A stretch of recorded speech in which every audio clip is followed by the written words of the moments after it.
Untuk mensupport Belajar Bentar, kalian bisa mengklik subscribe. Halo, selamat datang di Belajar Bentar.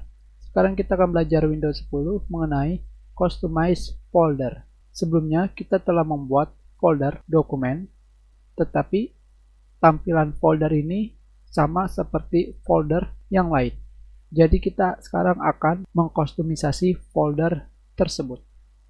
Tentunya yang pertama kita harus mengganti namanya.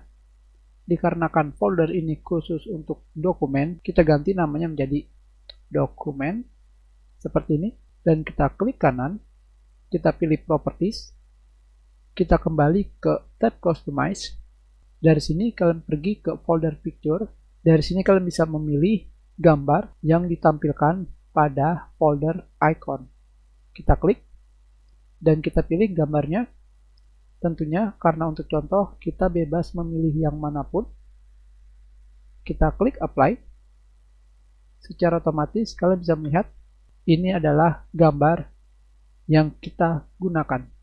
Untuk mengembalikannya ke pengaturan awal, kalian pilih restore default. Kalian klik apply, maka folder kalian sudah kembali ke awal tanpa gambar. Tentunya jika kalian tidak ingin menggunakan gambar untuk folder kalian juga bisa mengganti icon folder tersebut. Kalian bisa pergi ke folder icon di sini. Di sini terdapat tulisan kalian bisa mengganti icon folder. Tetapi jika kalian mengganti icon, maka folder tersebut tidak akan menampilkan pratinjau dari isi folder. Tentunya kalian bisa melihat yang namanya pratinjau seperti ini, atau seperti yang sebelumnya. Di sini terdapat gambar. Dan sekarang kita pilih change icon atau mengganti icon. Dari sini kalian bebas memilih icon yang ada.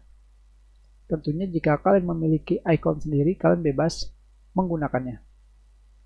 Kita pilih yang manapun. Yang ini. Kita klik OK. Kita klik apply. Maka kalian sudah mengganti icon folder. Jika kalian ingin mengembalikannya, kalian pilih change icon dan kalian pilih yang sebelah kanan. Kalian klik OK dan kalian klik apply. Kita sudahi pelajaran kita. Terima kasih. Jika ada yang ingin kalian tanyakan, kalian bisa menulis pertanyaan kalian di kolom komentar.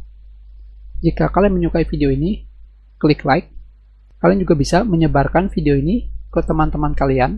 Dan jika kalian belum subscribe, silakan subscribe agar kalian bisa menemukan video terbaru.